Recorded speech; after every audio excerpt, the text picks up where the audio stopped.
Jeremias entrega a bala para Gargamel de Minas e ele manda que ele avalie o cartucho. Valdir pergunta de onde veio aquela bala, mas Jeremias não conta. Intrigado, o delegado pergunta qual o interesse dele de saber de onde veio aquela bala. Mas Jeremias não diz e fala que apenas quer que ele confirme suas suspeitas. Jeremias diz que se a bala não o matou lá no cafezal, mas for confirmado que é de sua arma, ele diz que morre. Morre nada, erva ruim nem bala mata. Durante a consulta, Marcos descobre que vai ser pai de um menino. Ele fica doidinho de felicidade quando vê os documentos do seu fiote. Será que Lili em breve vai conseguir o que tanto queria, hein? Na mansão, Lia e Pirilampo estão no maior love enquanto Bruno trabalha em seu escritório. Marcos e Liliana contam sobre o neto para Bruno, que dá os parabéns de uma forma meio fria. Marcos fica um pouco decepcionado com a atitude do pai. Na sala, os dois ficam com cara de pomba beba e Marcos diz que sente vontade de beijar a mãe do bebê.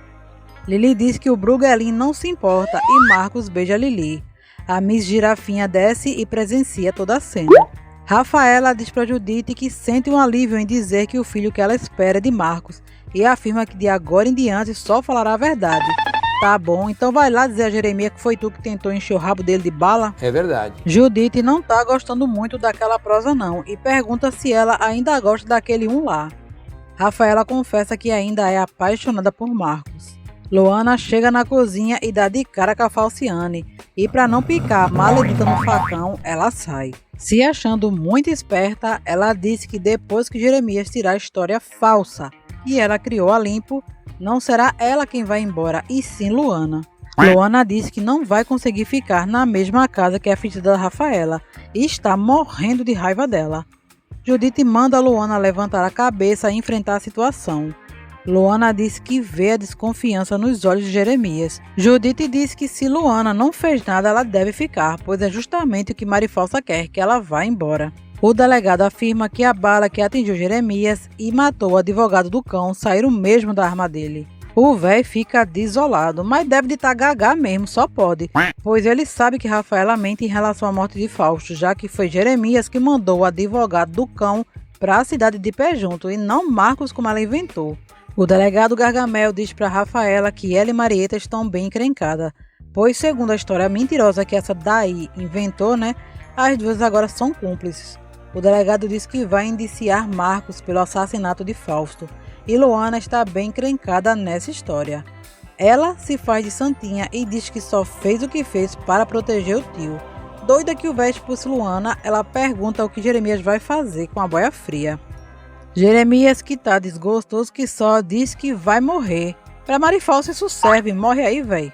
Judite tenta acalmar Luana e a Marifalsa entra dizendo que o delegado quer falar com ela.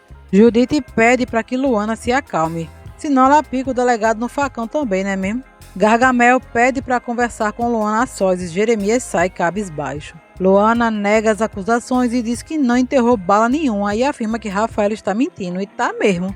Antes de ir embora, Valdir diz que Jeremias está desencantado dessa vida e chegou a desejar a própria morte por se sentir apunhalado pela pessoa que ele mais ama nessa vida. O delegado liga para Bruno e para Marcos e Júlia avisa que eles não estão em casa. Jeremias fica perturbado durante o almoço, pois Marieta não se juntará a eles à mesa. Marifalsa fica ali jurando que é fiel e só fala a verdade. É uma surucucu de calças, isso sim. Triste, Jeremias manda Judite levar o almoço para Luana. Ao receber o recado, Bruno liga para Gargamel de Minas. Judite chama Luana, mas ela não abre a porta do quarto. À mesa, Rafaela se faz de santa, mas Tavinho não acredita nela. Com razão, né? A Marifalsa fala então em terminar o casamento dos dois, e Judite interrompe a discussão dizendo que Luana não abre a porta do quarto. Jeremias leva o almoço para Luana e Marieta do Paraguai não gosta, morre que passa, murrinha. Judite afirma que se ele se preocupa assim com Luana é porque Jeremias tem certeza que ela sim é sobrinha dele. Jeremias tenta falar com Luana e não consegue. É porque não tem ninguém aí dentro não, Cáspita, ela já picou foi a mula. Judite então sugere que eles arrombem a porta. Bruno conta para Marcos que eles devem viajar para Minas. Marcos diz que só pode ser armação de Jeremias. Bruno diz que ficou intrigado, pois o delegado alegou que Luana está envolvida nessa história de tentativa de assassinato. Os dois decidem ir embora o mais rápido possível. Jeremias arromba a porta e vê que o quarto está vazio. Enquanto isso, Luana foge pelo cafezal. Ô Luana, teu cérebro é nos pés mesmo, né, mulher? Tu fazendo isso só assumes uma culpa que tu não tem, né mesmo? Judite fala pro véi colocar a gente dele atrás de Luana, que não deve estar muito longe. Ei, Judite, tu tá do lado de quem, hein? Oxi. Jeremias vai atrás de Luana. Enquanto isso, ela roda que nem uma pomba beba pelo cafezal, alegando que o filho dela não nascerá no meio daquela cachorrada e daquele ódio todo, e que ele não será um mezenga, tão pouco Berdinazzi. Ela finalmente encontra a saída do cafezal para a estrada. A moça amaldiçoa as duas famílias e pega o expresso Canelinha e vai-se embora. Jeremias e Judite se preocupam e ele manda os seguranças procurarem pela sobrinha. Júlia diz para Lia que Bruno e Marcos foram para o sul de Minas e que Zé Bentão, junto com o tamborete de forró, já picaram a mula. Aparício diz à sua prenda que não há mais motivos para que eles fiquem naquela casa, doido para ir-se embora. Liliana fala com sua mãe e elogia Marcos. Dona Monga, como sempre, joga um balde de água fria na moça, dizendo que ele só está interessado no bebê. Mas Lili, que já está vacinada, não liga muito para sua monga mãe e diz toda feliz para ela que Marcos a beijou. Jeremias chega em casa sapateando nos cascos por não encontrar a Luana. A peste da Rafaela fica pondo lenha e Jeremias manda que ela fique na dela, pois pelo jeito tá parecendo que era isso mesmo que ela tava querendo. Tá aí, tu acertastes uma vez, véi. Jeremias diz que se sua Marieta foi pra perto de Bruno Mezenga, ele deixa o processo correr e coloca os dois na cadeia. Gargamel recebe Bruno e Marcos em sua delegacia.